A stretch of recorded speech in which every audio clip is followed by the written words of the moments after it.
Hello guys, my name is Oddfell, and today I'm going to be reacting and reading for the first time House of X 6. This is something a little bit different for this channel, but I'm excited because this is the last one of this mini-series, followed by Powers of X 6 next week. So let's get reading. I like this cover art. Emma and Exodus. Okay, Storm. Ready. Okay. So we have a Xavier Charles hand touch. This seems a little bit late for this conversation to be happening, but it does say 1 month ago. And quite frankly, the timeline for me is kind of fuzzy, so maybe that does make sense that they're having that conversation at that moment. Looks like right after he talked to Forge because they're underwater, but...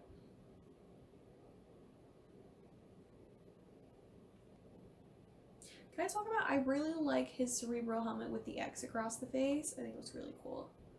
It's low-key super unsettling that we never really get a full shot that's not a flashback of Xavier's full face. It's always cropped, he's always in that helmet, and it's starting to get really creepy.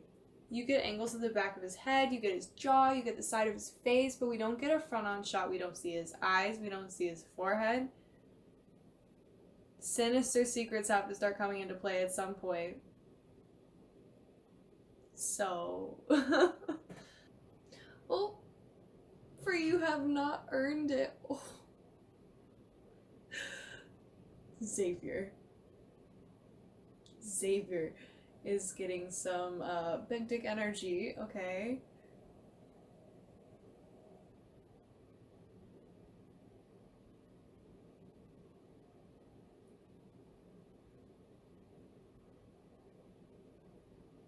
He just called mutants Earth's true inheritors, which is interesting and very Magneto of him, as it's in a panel of Magneto.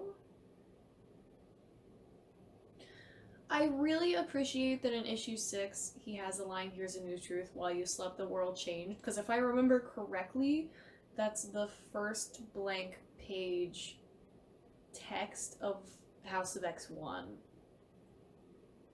If so, I'm going to put it up next to this panel, but I'm pretty sure like that "while you slept the world changed" is the first line of House of X, so I like it coming back with context. I'm excited. I like when authors do that, so like this is my excited face for the rest of this book right now. Oh, okay, so we get more about the council. Oh, they're named after seasons now. I like that. I'm really curious who the Red King's gonna be. I kind of thought maybe it would be Sinister, but he's already on this list. I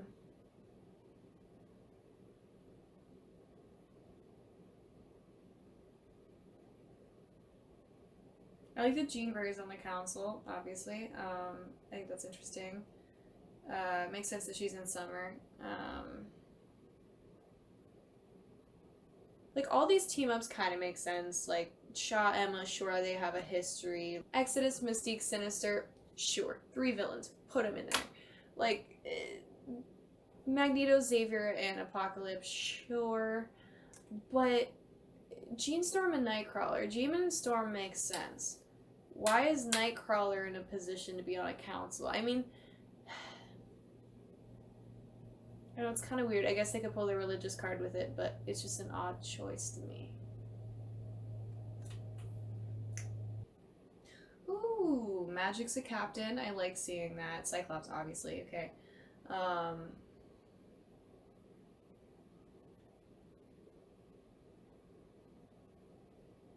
He should be Captain Commander. Yeah.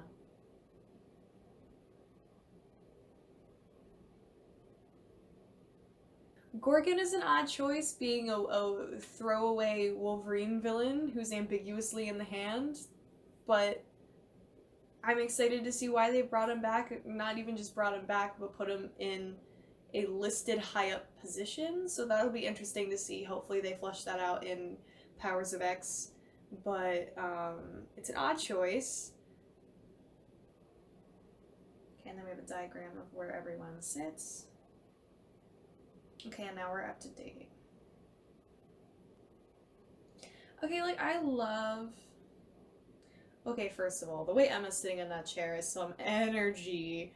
Okay, like I thought that Jean had a lot of energy in the way she was sitting. But Emma, the energy of these two sitting at the council table is literally ridiculous, and I'm in love with it. I kind of don't like that they're using the Marvel Girl costume. It's cool, it's retro, I like that costume.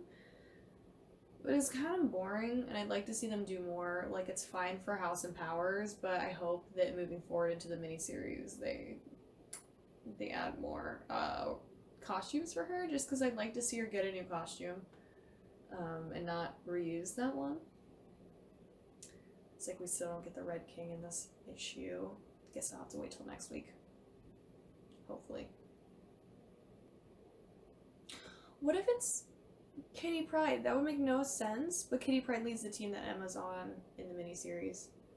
But she's the only, like, X-Men leader besides, like, Cyclops that isn't here. And she wasn't a commander either, was she? No, she wasn't a commander either. In fact, like, now that I'm thinking of this, I don't think Kitty Pryde's been mentioned very much at all in this run, so that would be interesting to hypothesize about this. Are they giving a trial for Sabretooth? Sabretooth looks pissed. Are they gonna... Okay, let's go.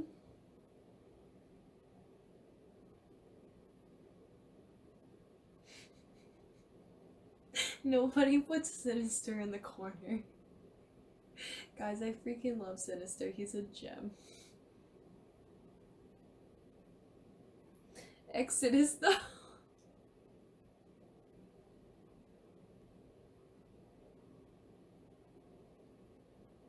Interesting, since the whole idea that they can't die is in play, that killing a human would be worse because they can't come back. Because I was worried about Sabretooth, but I guess that's true. Like, would mutant jail just be like they kill you and they haven't brought you back until your sentence is over, and then when your sentence is over, they bring you back to life? Did you even know that was a sentence then? Like, I don't know, I guess I'll keep reading and let it answer it for me, but curious.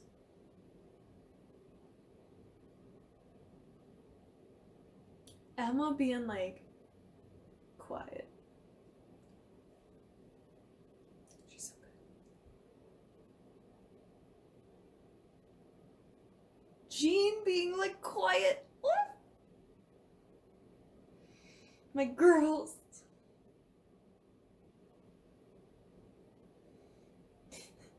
I don't like the way Nightcrawler said we need to make more mutants. His face is terrifying, okay? Okay, Kurt. It's cool that we got to see the first council meeting and we got to see, you know, kind of the fallout of Emma Frost taking Sabretooth and them setting up rules. Because I feel like rules are meant to be broken. So, I'm excited to see how they do that, if they do that, if it comes up later in the spin-offs, I'm not sure. But we have make more mutants, murder no man, respect the sacred land, because it's alive and shit. So, here we go, I'm excited.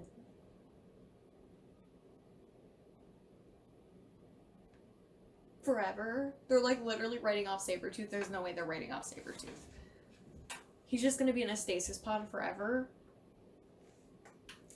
Okay, like, this can't go wrong. I don't get what they have against prisons, because they did this in Wolverine and the X-Men too. Like, his prison was the worst thing ever, but it's like, would you rather literally kill people forever instead of having some prison system?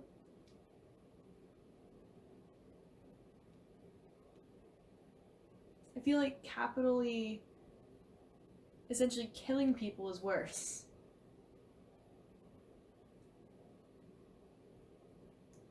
Whoa, is Krakoa itself eating him?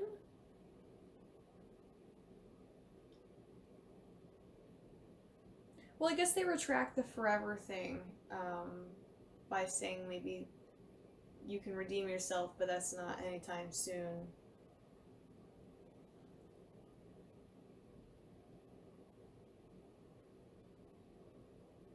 I like how weird Jean's sitting at this council table. Like she and Mystique are like doing this weird standoff thing with their legs. So I really want to know who the Red King is.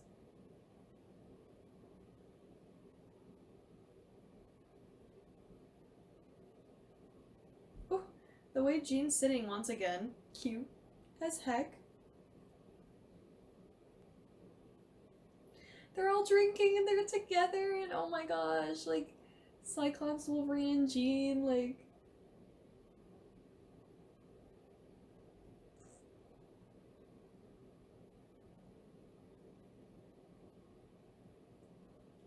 okay, but the way the Cyclops smiles at Jean.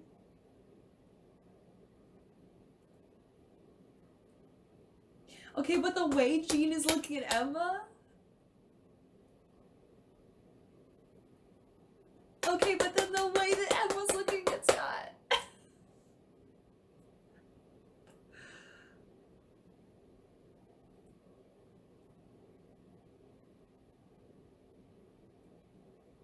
Listen, I want it. Also, the Summers brothers being together. Sorry, I'm still staring at this panel.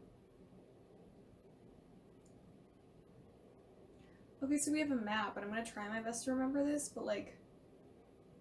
Okay.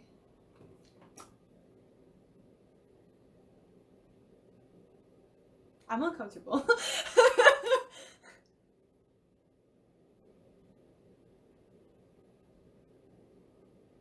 So, there's a panel with Exodus and a bunch of children, which I completely oversaw the first time I watched it. So this is spliced in.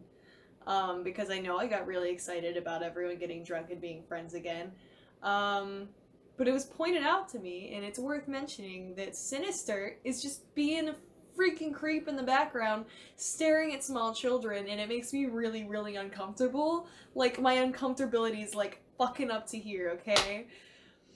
What the hell? Like, here. Is there anything wrong with this image? Is there? Fucking wrong. It's right there. Look at it. It's so creepy. So I know I made a lot of guesses and a lot of gibberish during that video. Closing thoughts. I'm really excited to see the next issue. I don't think it's going to cohesively conclude anything. I think we're definitely going to see a lot of this Krakoan plot carry over into the miniseries. I kind of thought it was going to wrap up with some plot twists before going to the miniseries, but I no longer think that that's going to happen. I don't think they're going to pull that out in one issue. So I'm curious to see how that spins off. I have an OT3, and I'm excited with that party panel because it just gives me butterflies of happiness to see all of them interacting in a good way. Overall, yeah, I think it's a good issue. I'm really excited to read next week's issue now and see where this goes. Yeah.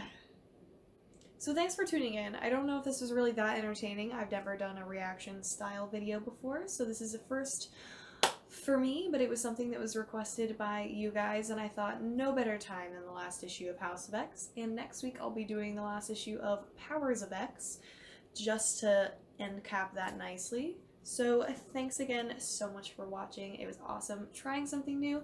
Let me know in the description what you felt about it, if you liked it, if you'd like to see something else in the future, random letters, whatever you want to leave. Like this video if you liked it, hit subscribe if you'd like to see more content like this, and yeah, thanks for watching.